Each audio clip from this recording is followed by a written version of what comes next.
from my heart for the purpose of trail riding is symbolizing the Old West. Trail riding goes back from when our ancestors was farming and had horses and mules and buggies and wagons, and that was the only way they was able to get around. So trail riding now, to me, is just carrying on that legacy.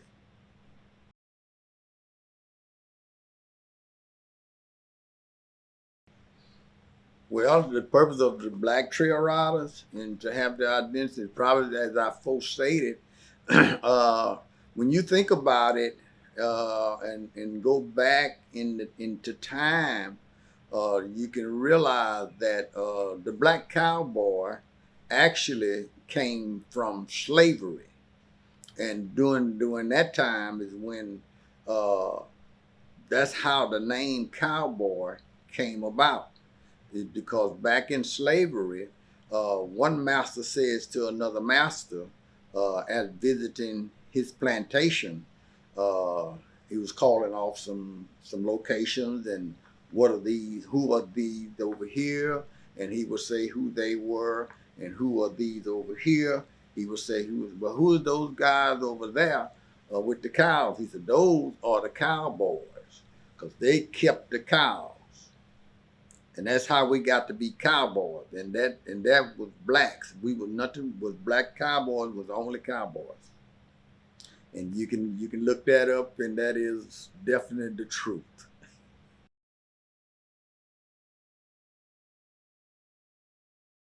Well, I had become uh, part of the Northeastern Trail Riding Association due to uh, actually we go back a little bit, and when we started the Circle P riding club, and during that time, that's when we come together as a group.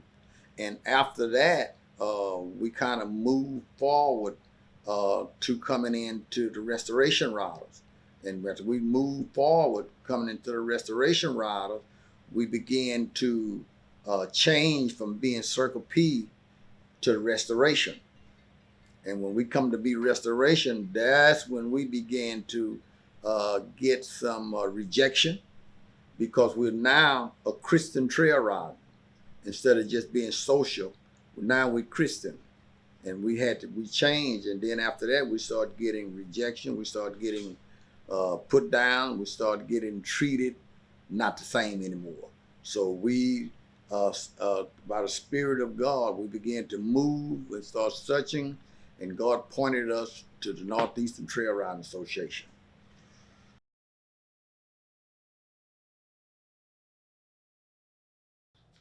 My personal goal and our mission for Restoration Riders is to be an outreach to the community, to all areas that I focus on, that I meet, that I connect with, and to lead them in a direction that is positive according to our faith.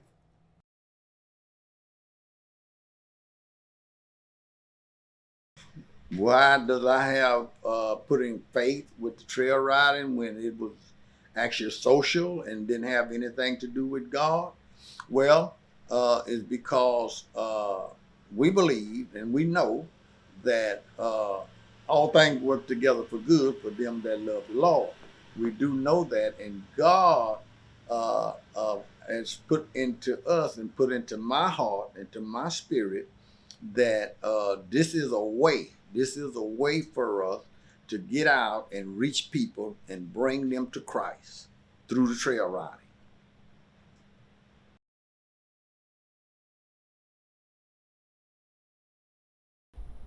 With Restoration Riders, I would say our ultimate goal is to simply be a light. As we are proud to be believers, Christians, we want to be a light for every place that we go, and so it's not so much of trying to get people to do certain things and alter their lifestyle, but when we go out, before we say, hey, I'm a Christian, hopefully they will actually see the light in us by the way we speak, by the way we treat others, by the way we conduct ourselves, by the way we handle challenges, just by the fun that we're having out there. I pray that somebody can look at my lifestyle and say, oh yeah, he's different. He's a believer.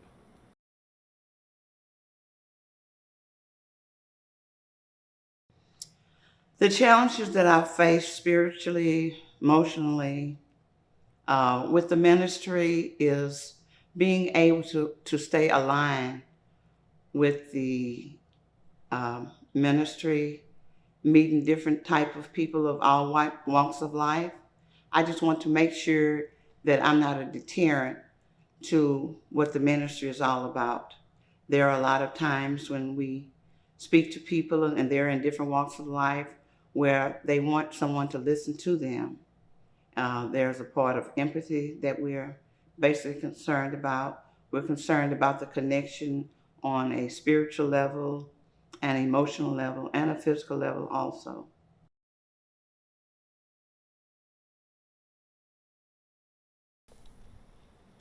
If somebody wanted to lead a ministry, one of the first questions I would ask them is why?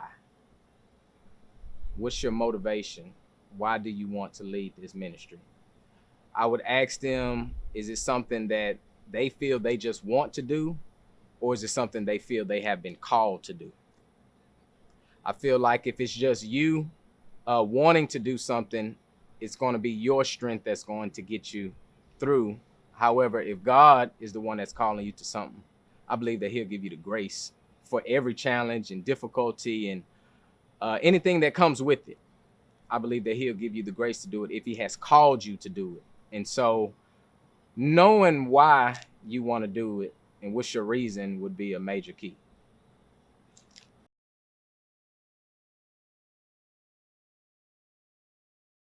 Well, I believe because, well,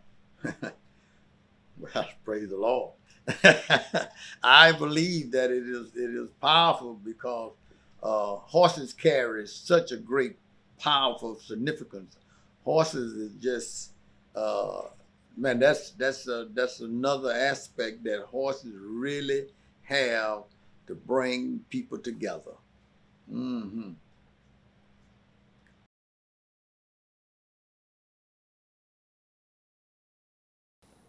Uh, I recently received the role of Wagon Boss like a week ago. I've been the assistant Wagon Boss for several years, and so I'm honored. My grandfather has allowed me to be in that role, and so I definitely don't take it for granted. And the title is Wagon Boss, but I feel like I can't get so caught up on that title. But I'm looking for opportunities and ways to serve the people that are part of our group. And so it's not so much of, hey, being a boss, you do this, you do that, but I'm thinking of opportunities. Okay, how can I make this group better for everyone? For this particular family that's a part of the group, okay, how can I make their experience better? And what can we do more to, um, just different opportunities to go to different rides, make those experiences better. So it's just about serving. The title is Wagon Boss, but you can't get caught up on that.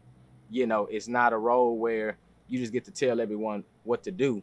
That's not my focus.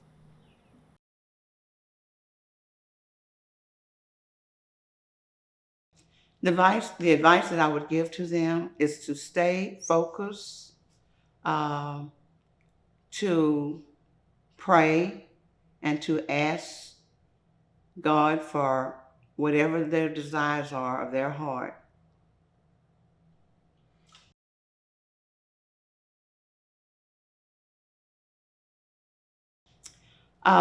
My sister, Joanne Woods, introduced me to Restoration Riders. I was in the process of establishing a new membership with a new church, and she stated to me that Word of Restoration, had a equestrian ministry, and that was something that I grew up being involved in, and I really felt that that was a very popular avenue to take.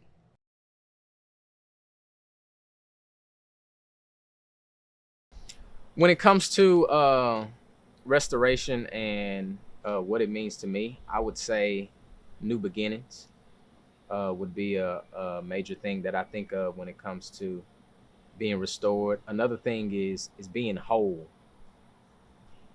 I believe there are several things that a person can go through where you need to be restored. A person may think they are in one position, they may think they are complete until certain things happen, and a lot of times we're broken, and restoration needs to take place, so that we can become truly whole in whatever aspect that is, spiritually, mentally, physically. And so that's not just one part of me that is whole, but I mean just everything, when I'm completely restored and I'm really living a new beginning.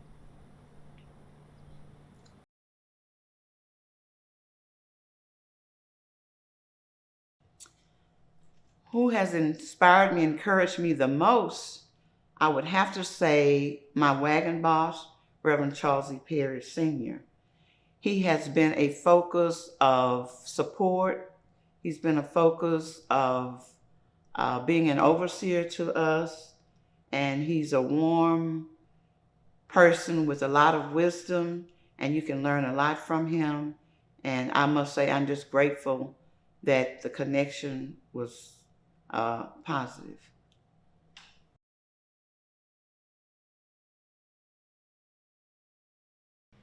What it means for me to be able to glorify God in the arena, uh, it gives me the power, it gives me the strength, and it gives me the courage, because this is where the light of God, this is where the light of the Word has to shine. It has to shine in this arena, because there's darkness. There's darkness here, there's darkness there, and without the light, it will always be dark. So we're there to shine the light.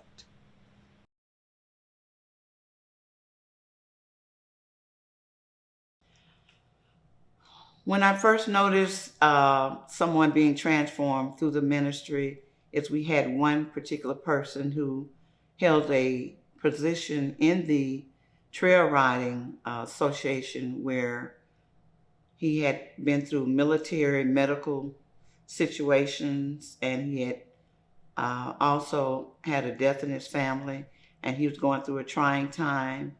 And a lot of people look at that as a negative thing, but at the same token, you have to listen and be responsive to those who are in need. So basically, I saw a big change in that individual as far as being positive.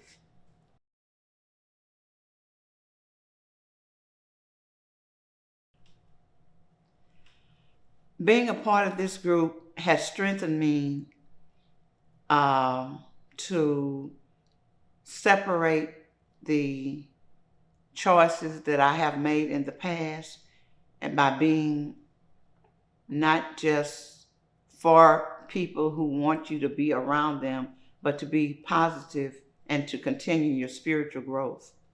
Not being able to uh, straddle the fence, focus on what is right, and make it right.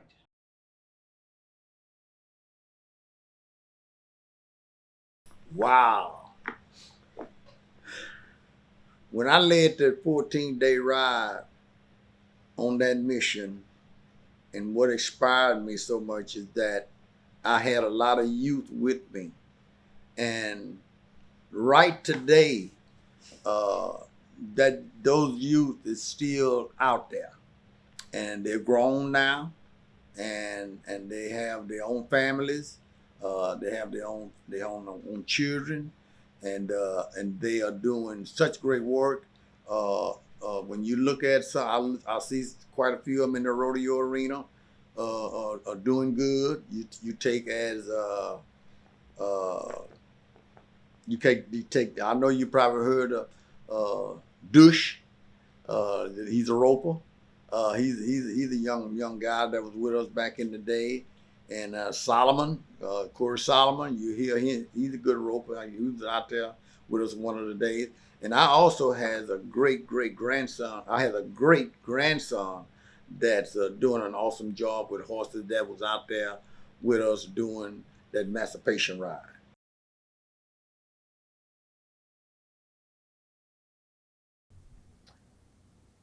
when people watch this, I want them, when people watch this, I want them to think of God's goodness. I was born with sickle cell, and growing up, anytime I did anything with horses, as much as I loved them, I already knew, because of the physical toll that it takes on your body through riding these animals and being around them and everything, you know, and especially as a kid where I wasn't doing it every day, I already knew that I would be in physical pain and I would have a sickle cell crisis days after. And so to go from that to spending as much time as I do with these animals today, as I'm 32 years old now, with no physical pain or anything like that, even going to the doctors and they can't believe that I have never been hospitalized for my sickle cell. It's not because of me, and it's not because of a particular diet, it's not because of exercise or anything. Those things help, but ultimately it's because of God's grace and God's goodness.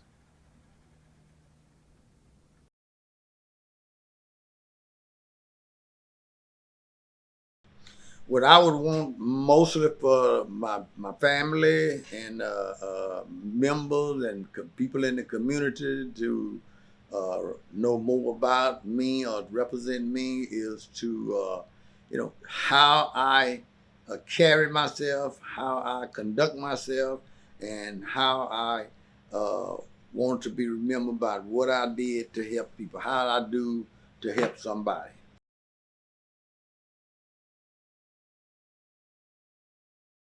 What it means for me to be able to glorify God in the arena.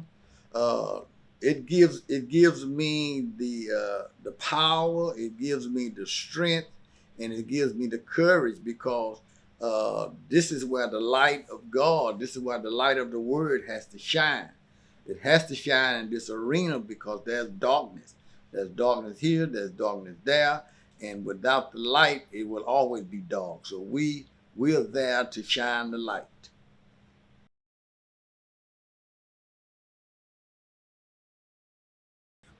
When they watch this document, how do I want them to feel? I want them to feel as though the legacy and the tradition of horses and trail riding and future farmers of America is still there, and that is still there for us to be better.